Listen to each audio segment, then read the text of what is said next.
Pessoal, bom dia. Gostaria primeiramente de agradecer, né, o convite de estar aqui nessa manhã de sábado, podendo conversar um pouquinho com vocês, né, sobre psicopatologia, um assunto bem importante, um assunto bem denso, né, com muito conteúdo, e considerando o tempo, né, que nós temos para essa apresentação, eu tentei falar um pouquinho de tudo, né, de uma maneira mais resumida, tá? E se vocês tiverem perguntas no decorrer da apresentação, no final eu vou estar respondendo, tá? Então a gente deixa para o final, e aí as pessoas que quiserem fazer perguntas, tá? Podem mandar a pergunta para a gente no final, tá bom? Bom, então para quem não me conhece, né, eu sou a Mayara, eu sou psicóloga, especialista em neuropsicologia, né, e mestre em ciências, pelo Departamento de Saúde Mental, tá? E atualmente eu trabalho aqui na APSE, então eu iniciei aqui em março, em fevereiro desse ano, e venho desenvolvendo um trabalho aqui junto com as famílias e junto com os usuários, né, que frequentam o serviço, tá? Então vamos lá. Como eu disse para vocês no início, o assunto é bastante denso, tá? Mas eu tentei torná-lo o mais esclarecedor possível e o menos cansativo, tá bom? Então vamos iniciar. E mais uma vez, obrigada pela presença de vocês.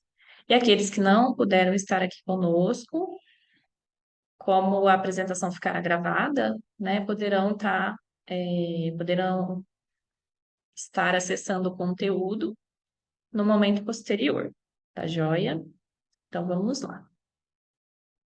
Bom, primeiramente vamos definir, né, psicopatologia. Então é um conjunto de conhecimentos referentes ao adoecimento mental do ser humano, né? E o que que a psicopatologia busca? O que que essa ciência busca? Ela busca observar, identificar e compreender os diversos elementos que constituem a doença mental, o transtorno mental. Assim como toda ciência, a psicopatologia ela também possui algumas limitações, né? E qual que é a limitação da psicopatologia? Então, o objeto de estudo da psicopatologia é o homem, né? O homem em sua totalidade. E é impossível a gente reduzir o ser humano a conceitos psicopatológicos, né? Porque o homem ele é muito mais complexo, né, do que esses conceitos. Então, não é possível nós reduzirmos, né, totalmente o homem através de sinais e sintomas, né, que definem as doenças mentais, os transtornos mentais. Dentro da psicopatologia, é importante a gente definir dois conceitos básicos inicialmente, né? Então, o primeiro é o sinal. Então, o que que é o sinal?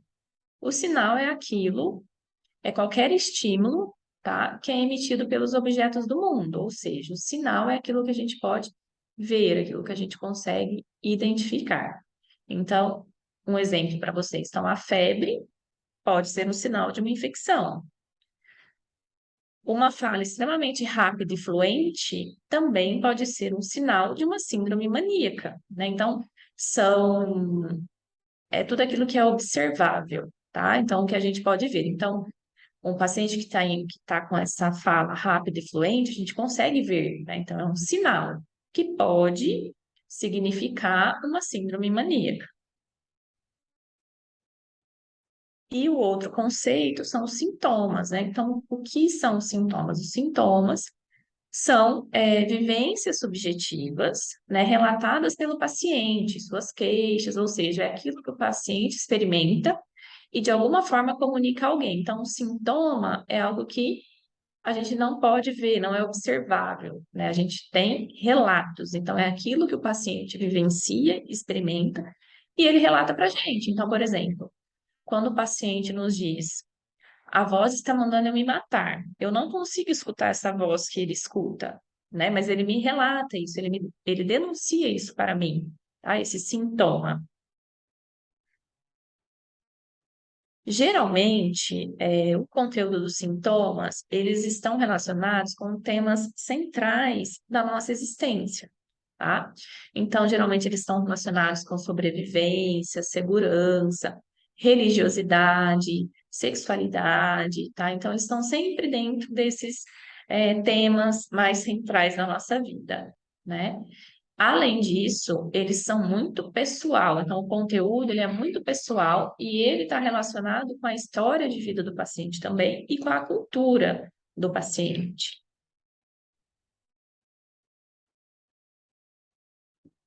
Outra coisa muito interessante, né, é a gente falar sobre normalidade. Então, o que que é normal e o que que é patológico do ponto de vista psíquico? Então, essa questão da normalidade, né, é um conceito amplo e muito controverso, tá? Então, o que que define o que é normal e o que não é, né? Vai depender dos valores, de uma determinada sociedade, vai depender do tempo, da cultura vigente, dos padrões de comportamento de cada época. Então, às vezes, algum comportamento considerado anormal aqui para nós, né, brasileiros, em outros países é visto com naturalidade, como algo normal, né? Então, a questão da cultura e da sociedade é o que define essa questão de normalidade, tá? Então, a linha, né, entre normalidade e patologia é uma linha muito tênue. E para a gente conseguir fazer essa distinção, a gente sempre tem que considerar a intensidade do sofrimento psíquico e os impactos, né, desse sofrimento nas atividades cotidianas e nos relacionamentos sociais do indivíduo, né? Então, tem pessoas que passam uma vida sem saber, às vezes, que tem algum transtorno mental. Porém, elas conseguem se desenvolver, então elas estudam, elas conseguem casar, formar uma família, e não ter tanto prejuízo e tantos impactos negativos na vida, tá? Mas às vezes elas vivem com uma doença mental sem saber. Mas como não está trazendo tanto prejuízo, né, a pessoa dificilmente consegue olhar para isso como algo doentio, né, e procurar um tratamento, né? Diferente de quando o sofrimento psíquico, diferente de quando os sintomas são muito intensos, trazendo impactos para a vida do indivíduo. Então, o indivíduo muitas vezes não consegue concluir estudo, não consegue se relacionar, né? Então, assim, traz impactos negativos. Aí a pessoa já tem um olhar para isso e aonde ela vai em busca de ajuda, de tratamento, né? Para identificar o que é que ela tem, que ela não consegue se desenvolver, né? Em algumas áreas da vida, tá? Então, a gente sempre tem que considerar a intensidade do sofrimento e os impactos nas atividades de vida diárias do indivíduo. Bom, o diagnóstico psiquiátrico, né, ele é baseado nos sinais e nos sintomas apresentados pelo paciente, tá? Além dos sinais e dos sintomas, para fazer o diagnóstico, o clínico, né, ele vai coletar a história da doença do paciente. Então, desde quando o paciente apresenta alteração de comportamento, desde quando apresenta os sinais e esses sintomas, né? Ele vai fazer também o clínico um exame psíquico minucioso no momento dessa primeira entrevista com o paciente, tá? O que que seria esse exame psíquico? Esse exame psíquico é onde o clínico vai avaliar diversas funções psíquicas, então, a atenção, a memória, a orientação desse paciente, tá? Mais para frente, nós vamos falar um pouquinho sobre essas funções psíquicas, tá? Mas só para vocês entenderem um pouquinho o que que seria esse exame psíquico, tá? Então, o diagnóstico, ele é pluridimensional, tá? Ele tem que considerar vários aspectos aí, não só os sinais e os sintomas do paciente, tá? Mas precisa, estar contextualizado, certo? As dosagens laboratoriais, os exames de neuroimagem, então a ressonância, a tomografia, testes psicológicos ou neuropsicológicos, esses exames eles auxiliam o clínico no momento de fazer esse diagnóstico, né? Então, eles acabam sendo, assim, importantes para estar auxiliando o clínico, principalmente no momento de fazer um diagnóstico diferencial, né?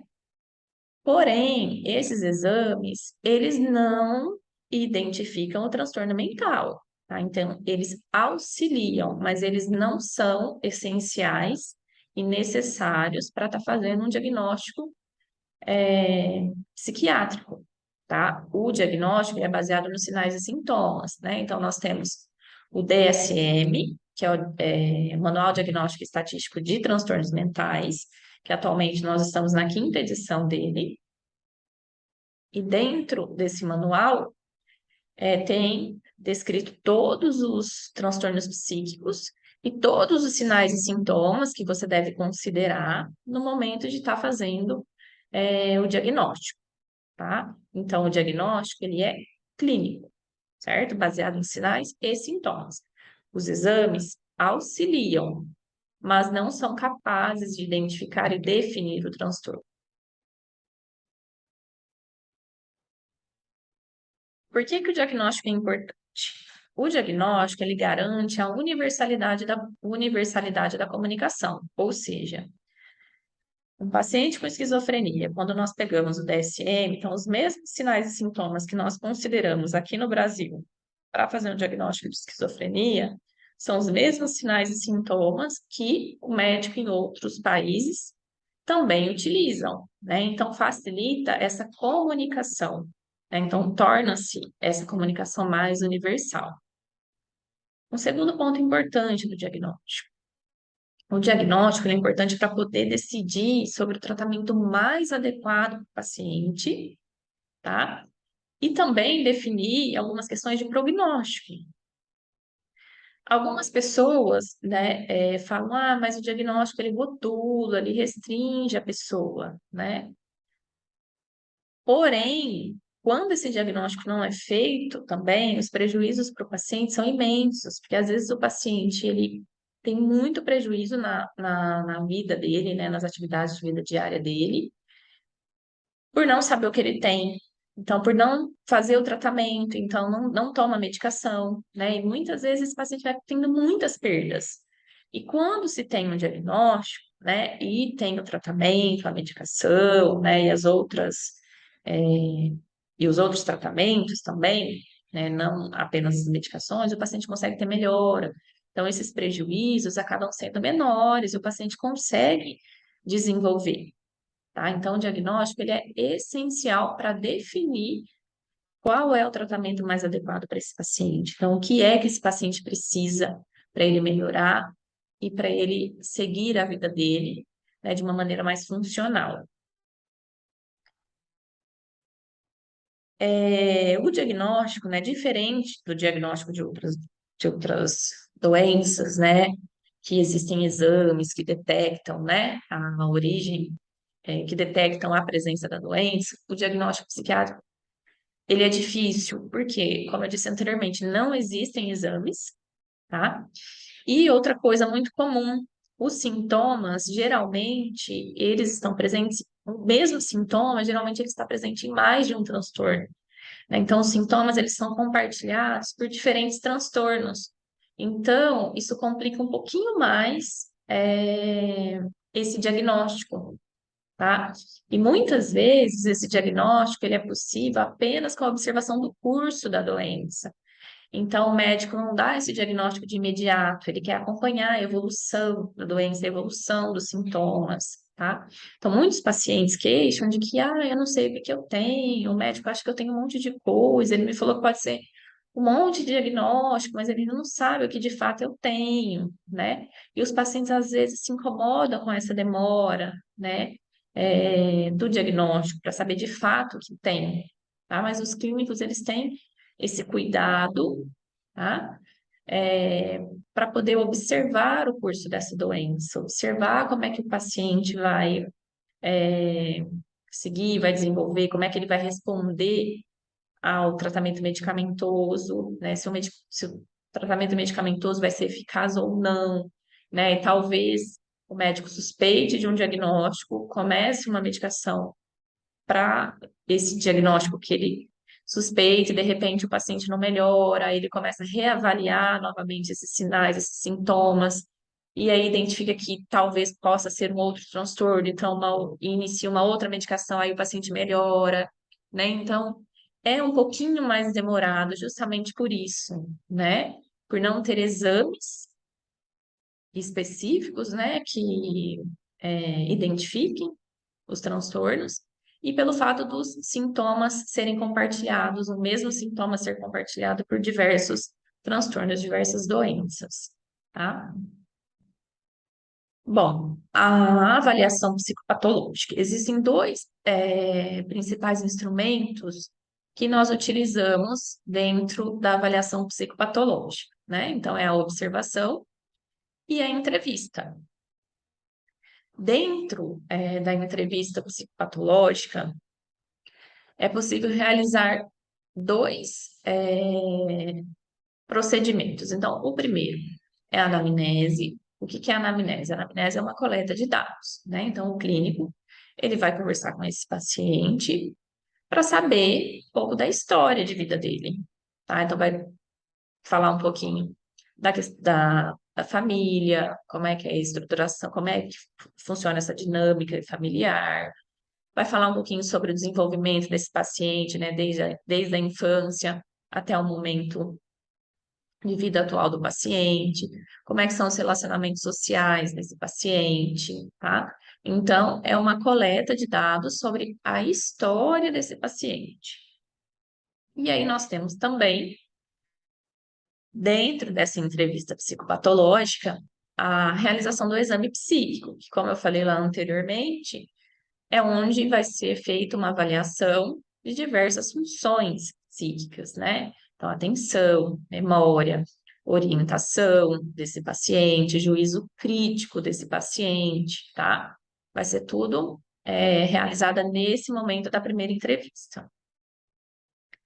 Uma questão importante, né? É primordial que o paciente seja acompanhado por alguma pessoa nessa primeira entrevista. E, de preferência, que essa pessoa seja próxima do paciente, participe da vida do paciente, para que consiga contribuir com informações importantes, porque muitas vezes os pacientes chegam muito desorganizados, muito confusos, né? Não conseguindo ser um bom informante. Então, essa primeira entrevista fica um pouco limitada quando o paciente chega sozinho nessas condições.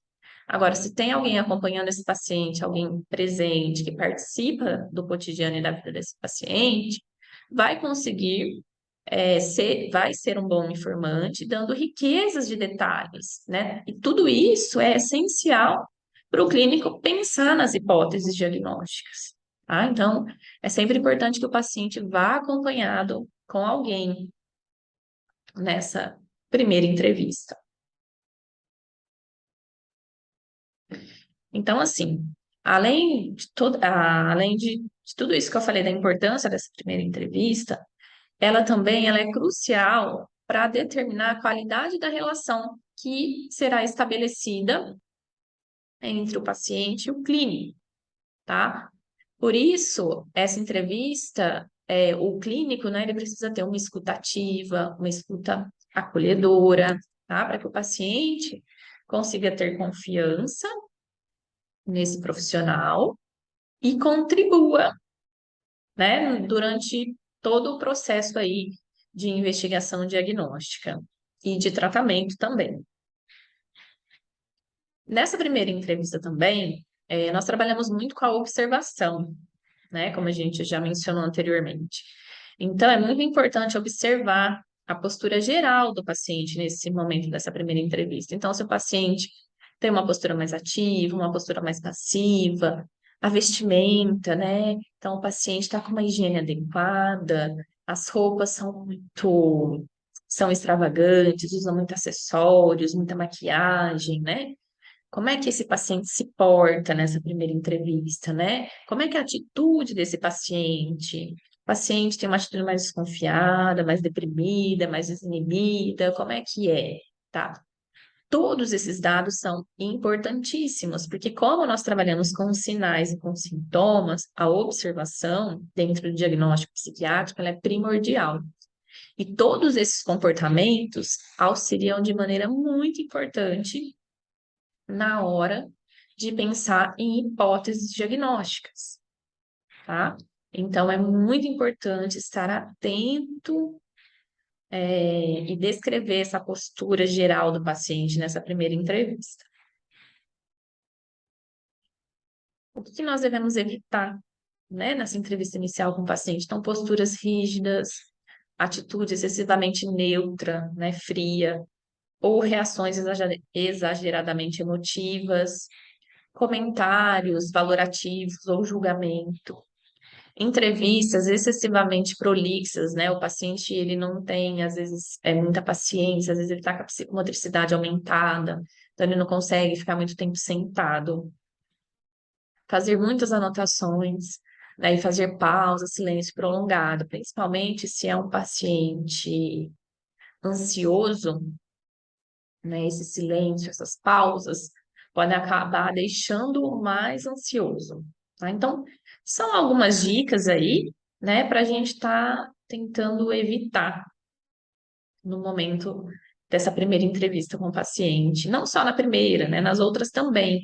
Mas eu falo mais dessa primeira, porque é o primeiro contato, né? Então, o estabelecimento desse rapport, uma escuta mais ativa, mais acolhedora, ela vai fazer total diferença nessa relação médico-paciente, né? O psicólogo-paciente, tá? A anamnese, né, que eu disse para vocês, que é uma coleta de dados, ela possui algumas limitações. E uma das limitações é que muitas vezes o paciente ele pode não ter o nível de compreensão da doença, né? Ou crítica da doença, ou muitas vezes o paciente não aceita a doença. Então, o que é comum o paciente fazer? Ele recusar admitir que tem algum problema mental, justamente por essa dificuldade de aceitação ou mesmo de crítica da doença, tá? Então, por isso, retomo aqui, é necessário, é importante que o paciente esteja acompanhado, né, de uma pessoa que possa ser bom informante, tá? E aí, nós temos que também nessa entrevista inicial ponderar as informações, que muitas vezes o paciente pode estar muito sintomático, então às vezes o paciente, vamos pensar que o paciente tem um transtorno bipolar, ele está em fase maníaca, extremamente grandioso, né? Então às vezes algumas perguntas que nós fazemos, né, as respostas que o paciente dá, às vezes não condiz com a realidade. Então, a gente tem que ponderar também o que o paciente relata para a gente, lembrando que ele está sintomático, tá?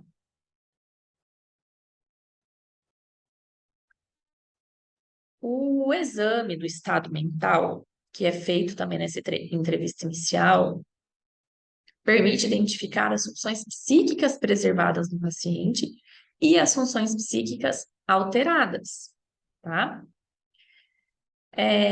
A separação dessas funções psíquicas, pessoal, elas só ocorrem a nível de idade, tá? Então, a gente faz a separação para poder explicar cada função, mas não é possível dissociar uma da outra, né? Elas estão conectadas, elas estão interligadas, tá? Então, a separação é a mero nível didático mesmo, tá?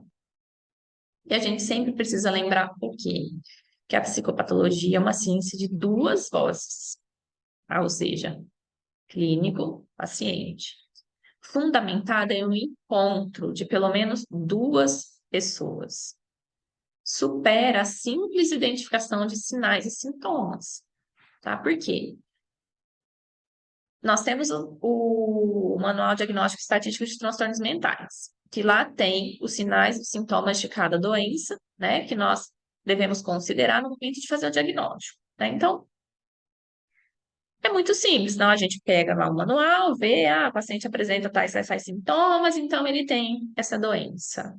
Fica muito mecânico, e não é não é assim que a gente deve proceder, né? Então, nós vamos considerar o que a, a, a psicopatologia, ela não é a simples identificação de sinais e sintomas, tá? É um encontro, são pessoas, são vidas, tá? Então, a gente precisa sempre lembrar disso, tá? Senão, fica tudo muito banal, muito solto, tá? Então, a gente precisa considerar a história de vida desse paciente, né? Então, os sinais e sintomas são importantes? Sim, são importantes, para a gente poder definir o que o paciente tem, né? Porém, a história de vida desse paciente, o que foi que aconteceu na vida do paciente que motivou o início desses sintomas? O que foi que aconteceu?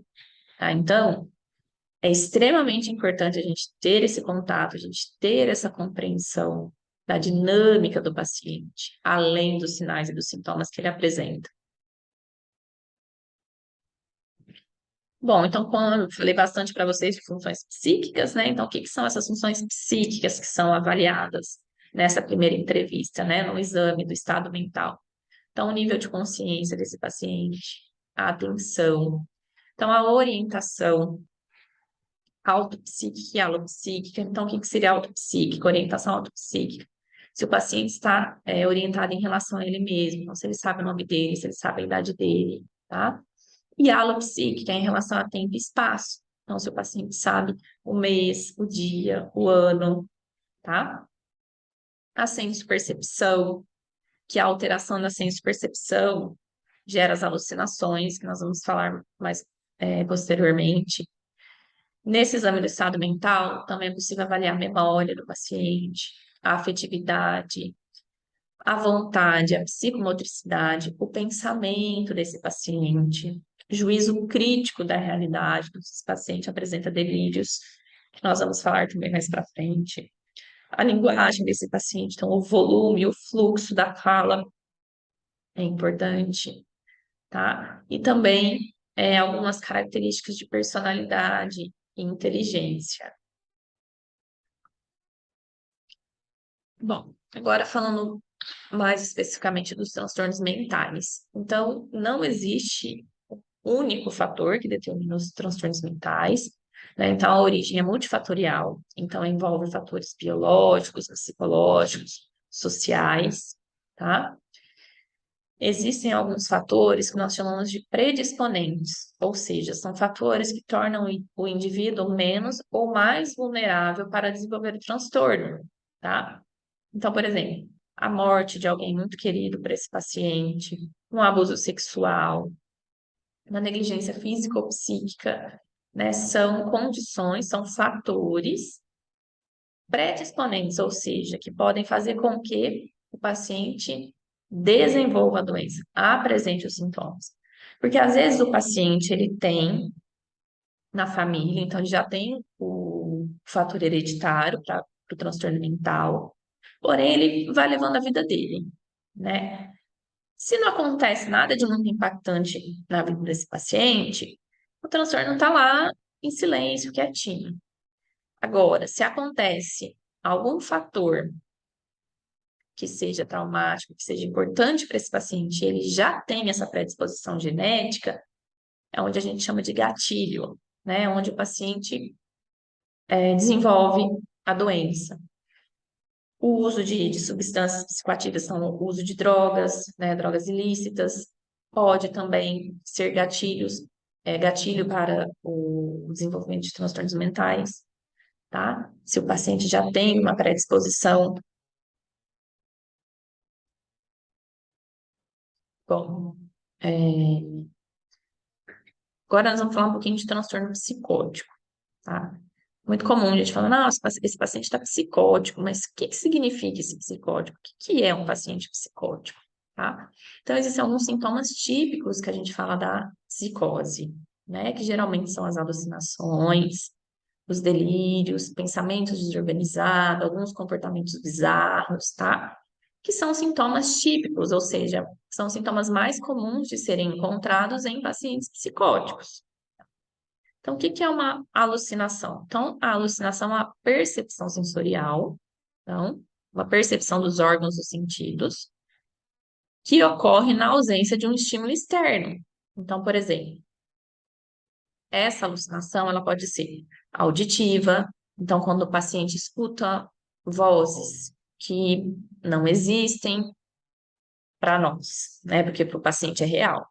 Quando o paciente sente cheiros que as outras pessoas não sentem, quando o paciente sente bichos andando pelo corpo, ou que o corpo está se desfazendo, né? Coisas que as pessoas que não estão é, com sintomas sentem, tá? Então, é tudo aquilo que o paciente sente através dos órgãos dos sentidos, mas que ocorre na ausência de um estímulo externo, tá? Então, por exemplo, quando a pessoa escuta uma voz de comando que manda ela se matar, é uma alucinação auditiva.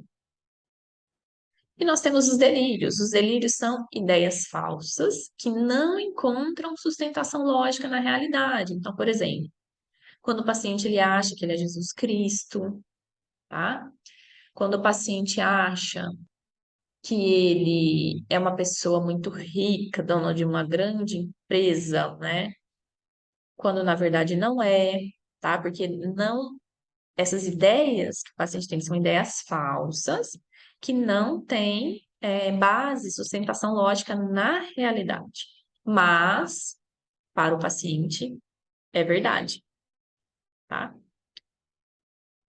Geralmente, os conteúdos dos delírios, eles são místicos, então, relacionado à religião, então, de grandeza, quando o paciente acha que ele tem muito dinheiro, que ele é uma pessoa muito importante, que ele é um ator de novela, tá? Ou que ele é casado com, com alguma atriz, tá?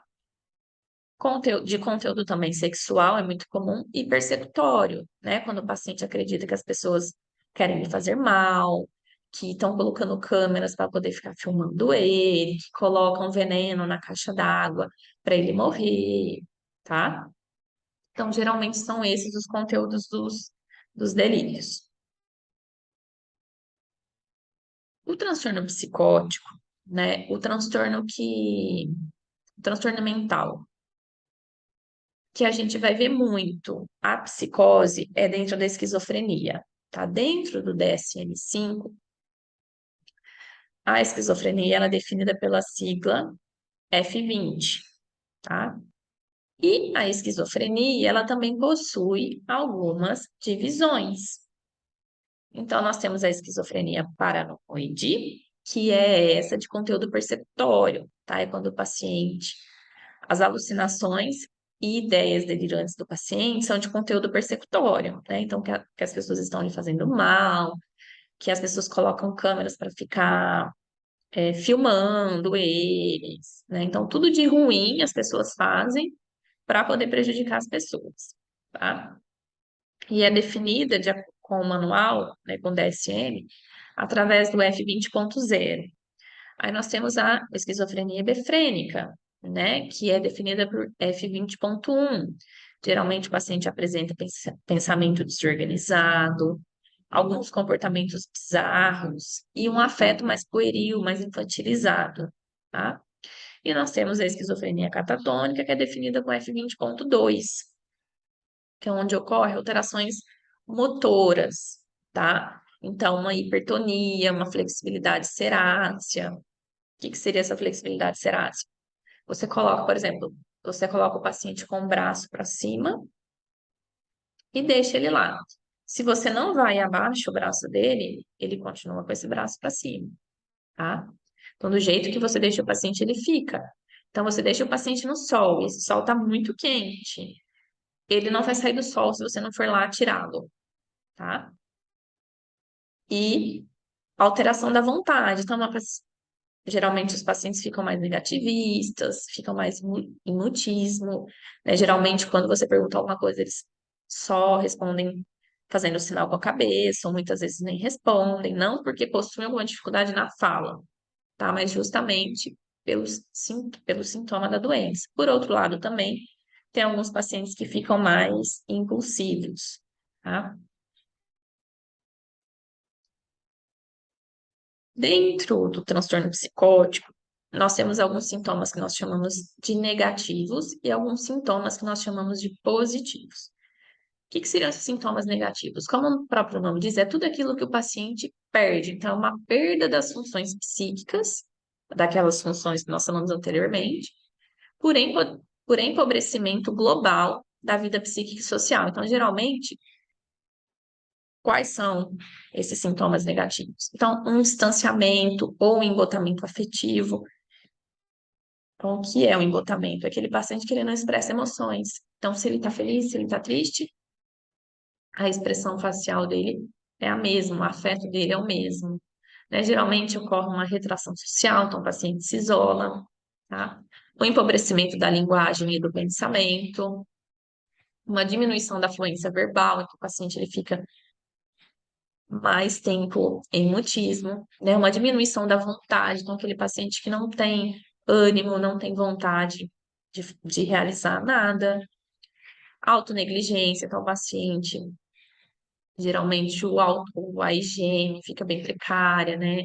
Então o paciente não tem o autocuidado, fica prejudicado. Uma lentificação psicomotora, então o paciente faz tudo muito lento, anda muito devagar, tá? Então, isso nós chamamos de sintomas negativos, né? Tudo aquilo que o paciente perde, não é? Perda das funções psíquicas. E depois nós temos os sintomas positivos, né? Como o próprio nome diz, é aquilo que o paciente ganha, tá? São manifestações novas, floridas e produtivas quando ele está psicótico. Então, quais são esses sintomas, né? Então, alguns desses sintomas são as alucinações, as ideias delirantes, alguns comportamentos bizarros. Alguns pacientes apresentam uma agitação psicomotora, então são aqueles pacientes inquietos, que não conseguem se fixar, tá? Ficam andando de um lado para o outro. Produções linguísticas também, né, que ocorrem. Geralmente o paciente, ele utiliza parafrasias, ele troca, ele deforma palavras, ele começa a falar em línguas, não línguas existentes, né, mas uma língua dele, que ele cria, tá? Então, esses sintomas nós chamamos de sintomas positivos, que é aquilo que o paciente adquire com a doença. Depois, nós temos o transtorno, saindo um pouquinho da esquizofrenia, nós entramos no transtorno esquizoafetivo, né? É classificado no DSM pela sigla F25. É quando o paciente apresenta sintomas tanto afetivos como sintomas esquizofrênicos, tá? Então, o paciente apresenta os dois, tá? E aí também tem as subdivisões, né? Então, nós temos o transtorno esquizoafetivo do tipo maníaco, então, quando o paciente apresenta mais os sintomas maníacos, então, uma agitação psicomotora, uma fluência em um volume de fala aumentado, né? Uma grandiosidade, é um paciente que tem uma redução do sono, né? Ele fica muito agitado. Então, ele não tem essa necessidade do descanso, tá? Depois nós temos o F25.1, que é um transtorno esquizoafetivo do tipo depressivo, é o contrário do maníaco. Então, é um paciente que apresenta uma lentificação psicomotora, é um paciente que fica em mutismo, ou responde muito pouco, né, com frases muito curtas, ou em monossílabos, o que você pergunta. É um paciente que não tem vontade para fazer as coisas, é um paciente que negligencia o autocuidado, tá? Então, são alguns sintomas do transtorno esquizoafetivo do tipo depressivo. Nós temos o 25.2, que é o transtorno esquizoafetivo do tipo misto. Então, o paciente apresenta tanto sintomas maníacos quanto sintomas depressivos.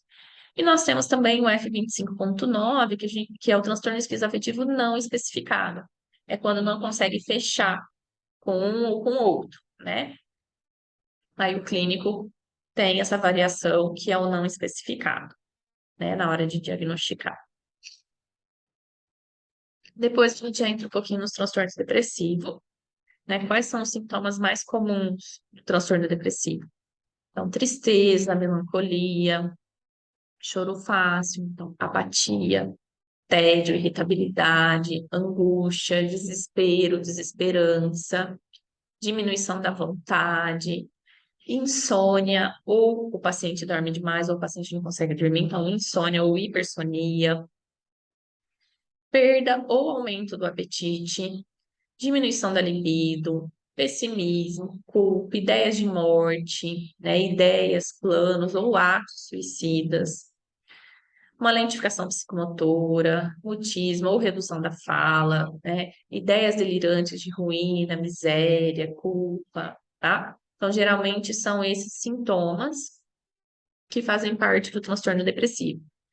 Não que o paciente que tem um transtorno depressivo vai apresentar todos esses sintomas, tá? Mas são os sintomas mais comuns que a gente vê, que a gente identifica com mais frequência nesses pacientes depressivos. O transtorno depressivo, nós temos o episódio ou fase depressiva, que é definida, classificada com F32. O que identifica esse episódio do transtorno é a duração dos sintomas. Então, no episódio, a duração média dos sintomas é de 3 a 12 meses, tá? Quando eu falo em transtorno, é quando o paciente apresenta mais de um episódio, tá? Então, se o paciente apresentou uma vez só esses sintomas na vida, a gente chama de episódio depressivo. Se o paciente apresenta mais de uma vez, nós chamamos de transtorno depressivo, tá? Então, o episódio ou fase depressiva, como eu disse, a duração é de 3 a 12 meses, e esses sintomas podem ser leve, moderados ou graves, tá? No transtorno depressivo recorrente, que é o F33, é quando o paciente apresenta mais de um episódio ou uma fase depressiva, tá? Sem quadro de mania. E nós temos também o F34.1, que a gente chama de distimia, que é uma depressão crônica, tá? De intensidade leve, porém duradoura, tá lá, mais de 2 anos, tá? Então, o que vai fazer essa definição, essa classificação, é a duração dos sintomas e se o paciente apresentou apenas uma vez na vida ou mais de uma, tá? É, Nós temos dentro do transtorno depressivo a depressão psicótica, tá? Que já é uma depressão grave, porque junto com esses sintomas depressivos que nós relatamos anteriormente, o paciente também apresenta sintomas psicóticos, tá? Então, geralmente de ruína, de culpa, de negação de órgãos, tá? Então, é uma depressão mais grave. Depois nós temos também o estupor depressivo, é um estado depressivo grave também, que o paciente permanece na cama ou sentado, assim, imóvel, tá? É um paciente que recusa alimentação, é um paciente que perde muito peso, faz as necessidades no leito, então é um paciente que não tem vontade de absolutamente nada, tá? E nós temos também uma depressão agitada ou ansiosa, que há muitos sintomas de ansiedade e inquietação psicomotora, além de um risco suicida. Saindo dos transtornos depressivos, nós temos os transtornos de humor, tá? A base do transtorno do humor é a euforia, é uma alegria patológica e uma expansão do eu, tá? Então, o paciente fica mais com humor mais expansivo, mais inibido, mais eufórico, mais inquieto, tá? É muito comum dentro do transtorno do humor alguns sintomas. Então, o taquipsiquismo, que é a aceleração de todas as funções psíquicas, tá? Aquelas funções que a gente descreveu lá atrás. Então, o paciente apresenta uma agitação psicomotora, logorreia, né? O paciente fica logorreico, ou seja, um paciente que fala muito, pensamento acelerado. Muitas vezes o paciente não consegue nem comunicar o que ele deseja, de tanto que o pensamento dele está acelerado. Troca de assunto muito rápido, emenda um assunto no outro, não concluindo o anterior, tá? Então fica tudo muito acelerado.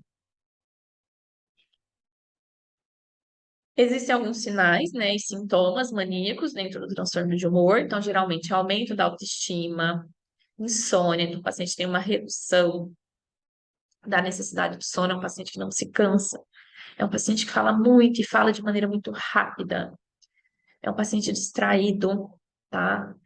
Muitas vezes o paciente ele fica num grau de irritação exacerbado, mais arrogante, né? Às vezes pode vir junto com uma heteroagressividade quando o paciente agride outras pessoas, né? Uma desinibição social e sexual. Então, sabe quando a gente fala que o paciente não filtra, ele não tem freio, quando ele não pensa para fazer as coisas, então às vezes sai nu na rua, tá? Então, esse tipo de questão.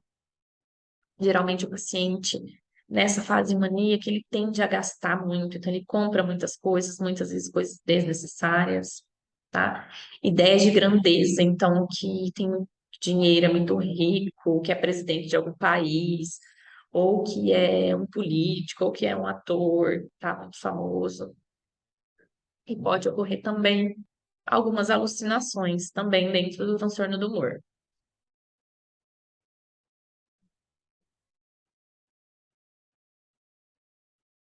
É, o transtorno do humor. Também ele é classificado, né, tem diversas classificações. Então, o F31.0 é o transtorno afetivo bipolar em episódio atual maníaco. Nós temos o 31.1, que é o transtorno afetivo bipolar, episódio atual maníaco, quando não há sintomas psicóticos. Nós temos o F31.2, que é quando tem sintomas maníacos, o episódio atual é maníaco com sintomas psicóticos.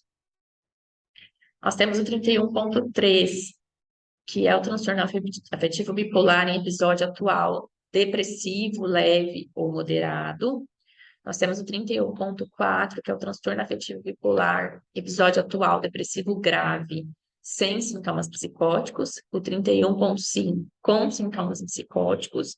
Nós temos o 31.6, que é episódio atual misto, ou seja, tem sintomas tanto depressivos quanto sintomas maníacos, e nós temos o 31.7, que é quando o paciente tem a doença, mas ela está em remissão, tá? Dois ou mais episódios nos quais o humor e o nível de atividade do sujeito estão profundamente perturbados. Em algumas ocasiões, elevação do humor e aumento da energia e da atividade, em outras, rebaixamento do humor e da redução da energia e da atividade, que é a depressão. Então, a gente fala de transtorno do humor quando o paciente apresenta dois ou mais episódios, tá? Se o paciente apresentar dois episódios onde ele só tem a mania, ele não tem a depressão, a gente diz que ele tem o transtorno bipolar. Porque quando a gente pensa no transtorno do humor, né, nesse transtorno bipolar, a gente pensa em polos, né? Então, opostos. Então, mania e depressão, mas nem sempre. Às vezes, o paciente só apresenta episódios maníacos, sem depressão, tá? E não deixa de ser o transtorno bipolar, tá? Então, não tem que ter a presença da mania e da depressão. Às vezes, só tem a mania, tá? Quando os pacientes, aí como eu disse aqui, aqui a frase é o que eu acabei de falar, então, pacientes que sofrem somente de episódios de hipomania ou mania são classificados como bipolares, tá? Que é isso que eu disse, não precisa ter a depressão, mania e depressão, para a gente dizer que é bipolar, tá? Depois do transtorno do humor, a gente entra um pouquinho nos transtornos ansiosos, né? Então, nós temos dois grupos. Quadros com ansiedade constante e permanente, que a gente chama de TAG, que é transtorno de ansiedade generalizada, e nós temos quadros com crises de ansiedade abruptas e mais ou menos intensas, que é o transtorno do pânico, tá? Que não é constante e permanente, é de maneira abrupta e logo passa, tá? E sem uma causa muito específica, às vezes não tem uma causa definida. Os transtornos ansiosos, eles também possuem as suas classificações, tá? Então, nós temos o F40, que é o transtornos fóbicos ansiosos, com as fobias. Nós temos 41.0, que é o transtorno do pânico, 41.1, que é TAG, né, ansiedade, transtorno de ansiedade generalizada. Nós temos o 42, que é o TOC, transtorno obsessivo compulsivo, e vai até o 43.2, que é transtorno de adaptação, tá? Então, existem as classificações.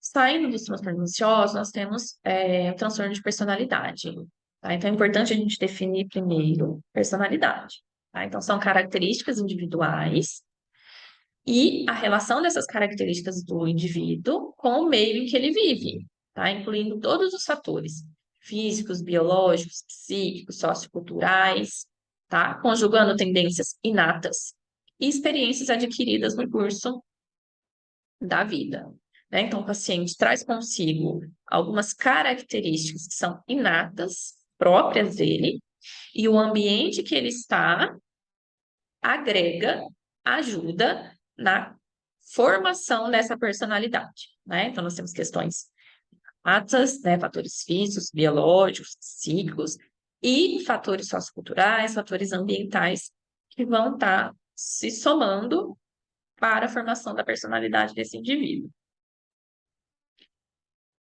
A personalidade ela tem um curso dinâmico, né? Então, ela está sujeita a modificações e está em constante movimento e desenvolvimento, tá? Os transtornos da personalidade eles são classificados como F60 e eles são agrupados em três subgrupos. Então, nós temos o subgrupo A, que é o F60.0, que é definido como esquisitice ou desconfiança. Nós temos o subgrupo B, que é definido como impulsividade, manipulação, que é a sociopatia, o transtorno borderline, transtorno de personalidade histriônica, transtorno de personalidade narcisista, tá? E nós temos o subgrupo C, que é ansiedade e controle. Esses quadros aqui, eles mostram algumas características, alguns comportamentos dentro desses subgrupos que nós dividimos. Então, no subgrupo A, nós temos o transtorno de personalidade paranoide, esquizoide, esquizotípico. Dentro do subgrupo B, nós temos a sociopatia, o transtorno de personalidade borderline, o histriônico, o narcisista. E dentro do subgrupo C, nós temos é, o transtorno de personalidade anancástico, o transtorno de personalidade ansioso, do tipo dependente, tá? Agora, saindo um pouquinho dos transtornos ansiosos, nós entramos dentro dos transtornos mentais e comportamentais devido ao uso de substâncias psicoativas, tá? Que é classificado, a classificação é F10 até o F10 e F19, tá? Então, esses transtornos decorrentes do uso de substâncias psicoativas, a gravidade desses transtornos é variável e a sintomatologia é diversa, tá? Pode ser atribuída ao uso de uma ou de várias substâncias psicoativas, tá? Então, o que é uma substância psicoativa? É qualquer substância química que modifica uma ou várias funções do sistema nervoso central e produz efeitos psíquicos e comportamentais. Então, algumas substâncias psicoativas. Então, o álcool, opiáceos, como a morfina, heroína, canabinoides, como a maconha, haxixe, sedativos, hipnóticos e ansiolíticos, cocaína, crack, LSD, o chá de ayahuasca, o fumo, né, o cigarro, solventes voláteis, como cola de sapateiro, tá? Então, são algumas substâncias psicoativas que trazem prejuízo e mudança no funcionamento do sistema nervoso central e impacta no comportamento do indivíduo. Dentro dos transtornos mentais secundários ao uso de substâncias psicoativas, existem alguns critérios, né, para estar realizando o diagnóstico. Então, um dos critérios é o forte desejo ou compulsão do indivíduo para o consumo daquela droga, dificuldade em controlar a quantidade e o tempo destinado ao consumo. Então, o paciente vai consumindo cada vez mais, vai aumentando a dose e passa a maior parte do dia dele voltado para esse consumo. Presença de sintomas de abstinência, quando fica sem a substância. Evidência de tolerância, também é isso que eu disse. Cada vez o paciente vai precisando de mais doses, de doses maiores. Então, ele vai ficando mais tolerante à droga.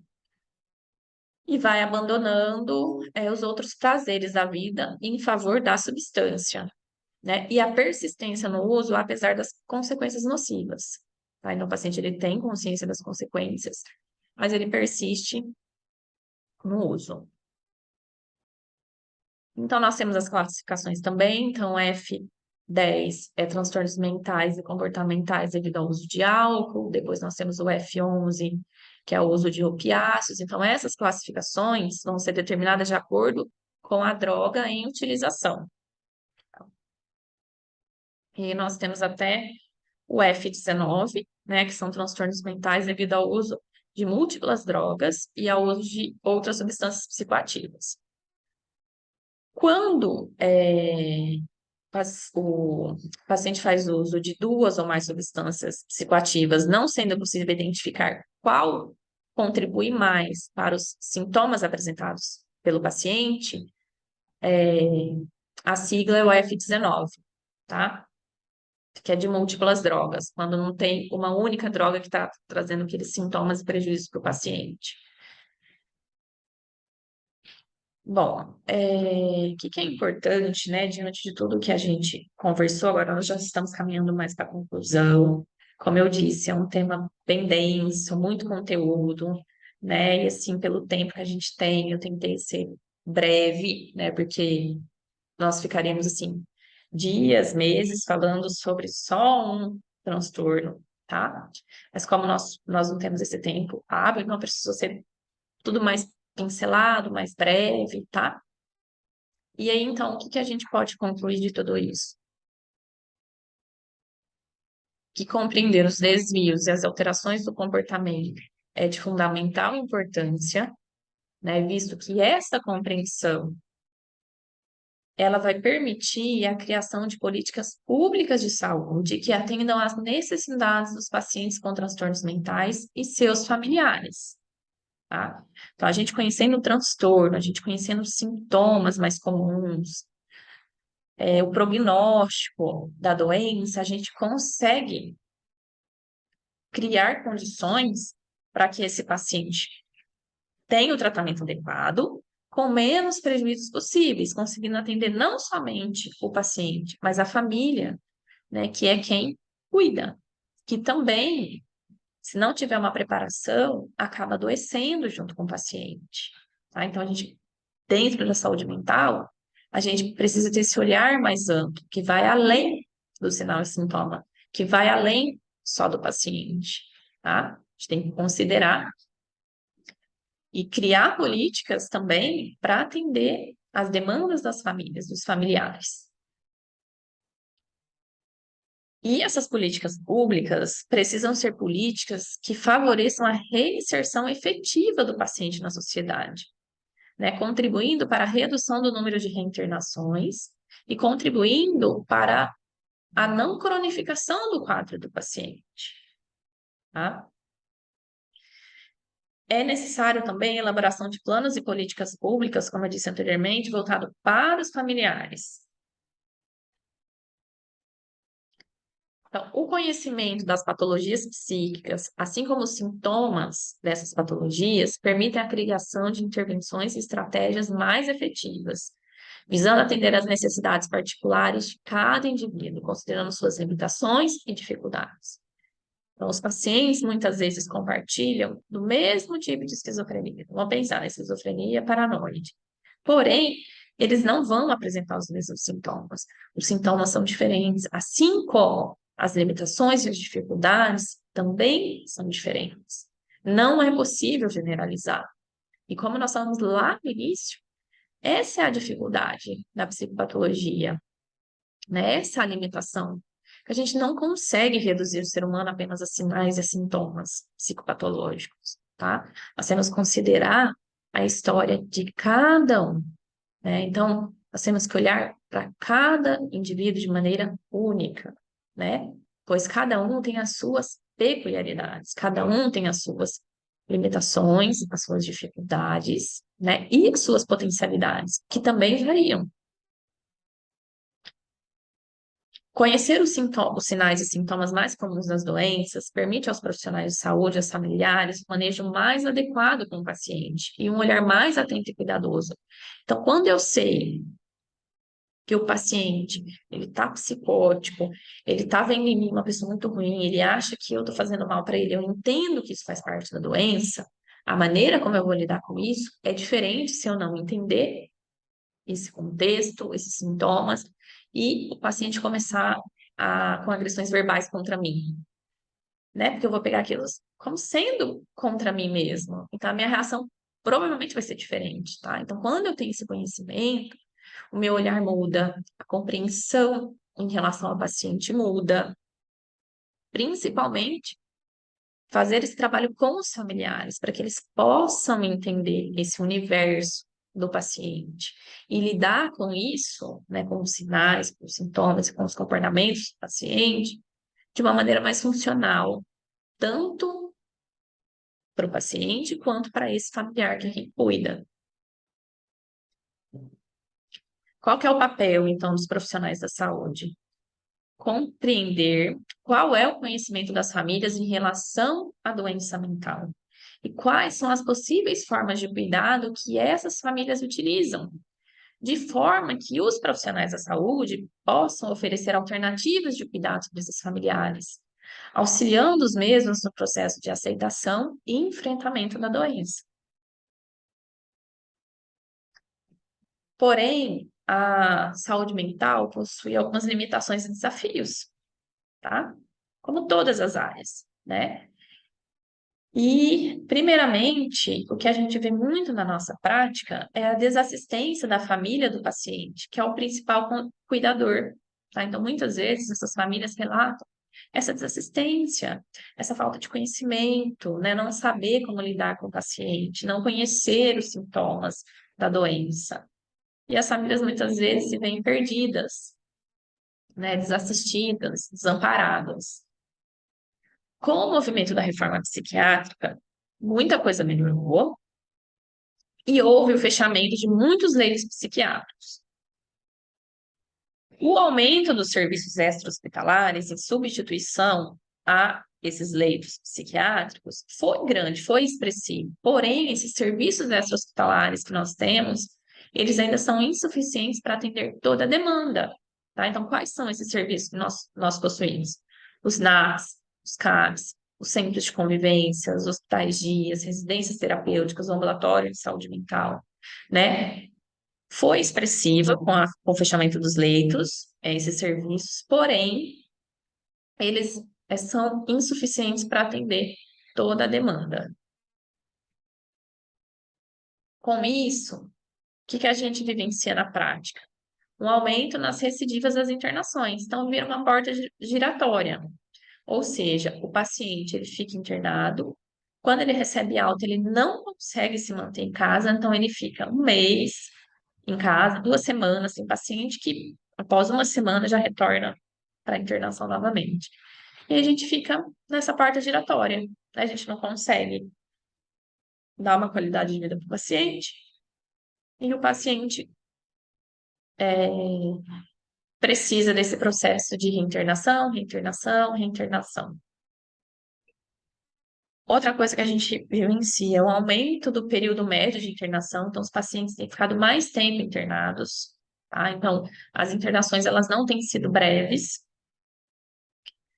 Uma diminuição do espaço entre as reinternações, foi o que eu falei agora há pouco, porque o paciente ele vai de alta, passa uma semana, um mês, ele já está na internação novamente, né? Então, diminuiu esse espaço entre as reinternações. E outra coisa que a gente vivencia muito, pessoal, obviamente que o tratamento medicamentoso, a intervenção medicamentosa, ela é fundamental, ela é importante, tá? Porque vai reduzir sintomas, é o que vai ajudar o paciente, é o que vai dar uma qualidade de vida melhor para o paciente. Porém, o que a gente vivencia muito na prática é uma supervalorização da intervenção medicamentosa e uma subvalorização, escasso investimento em ações de reabilitação psicossocial. Então, o remédio é importante, sim, porém, outros tratamentos também são importantes e precisam ser oferecidos para esse paciente, tá? Então, ações de reabilitação, a questão da psicoterapia, tá? São importantes também, na mesma proporção. Então, essas práticas de tratamento, elas se complementam, tá? Então, o tratamento medicamentoso, ele complementa as outras terapias, né? E vice-versa, tá? Outra coisa que a gente vivencia muito na prática é uma falta de articulação entre os serviços de saúde mental. Então, não há uma organização entre as equipes. Então, a comunicação ela não ocorre. E isso não contribui para a elaboração de projetos terapêuticos, coletivos e interdisciplinares, tá? Qual que é a consequência disso? A não integralidade das ações de saúde, né? Ou seja, não consegue ter uma integração das ações, elas não conseguem, a gente não consegue manter o sistema funcionando, justamente porque não há essa articulação entre os serviços. Então, a comunicação ela fica interrompida. Com isso, as práticas para esse paciente também ficam prejudicadas, tá? E o que a gente precisa mudar, né, tanto na população, às vezes a gente vê até em alguns profissionais também, essa questão da manutenção desse modelo biomédico, enfatizando o atendimento médico psiquiátrico, o diagnóstico e o tratamento medicamentoso. Reforço, é importante, é de fundamental importância, sim, a medicação. Mas nós precisamos valorizar e entender que as outras terapias, as outras práticas terapêuticas, elas também auxiliam sobremaneira o paciente, tanto na autoestima, nos vínculos sociais, tá? Então a gente nunca pode trabalhar com esse modelo excludente, e sim com esse modelo integrativo. As práticas se integram, se complementam. E aqui está um pouquinho das referências. Bom, pessoal, espero que eu tenha conseguido ser clara, né, nas explicações para vocês. Espero que vocês tenham aproveitado o conteúdo, né? Repito para vocês, é muita coisa, é muito denso, né? A gente precisaria de muito tempo para falar especificamente de cada transtorno, mas eu acho que assim que deu para dar uma base, né? Falar um pouquinho, assim, de modo geral, né, sobre a psicopatologia. E se vocês tiverem perguntas agora, nós vamos abrir para perguntas, tá? E aí vocês levantem a mão, que aí nós vamos respondendo a pergunta de cada uma dessas pessoas, tá? Que levantarem a mão.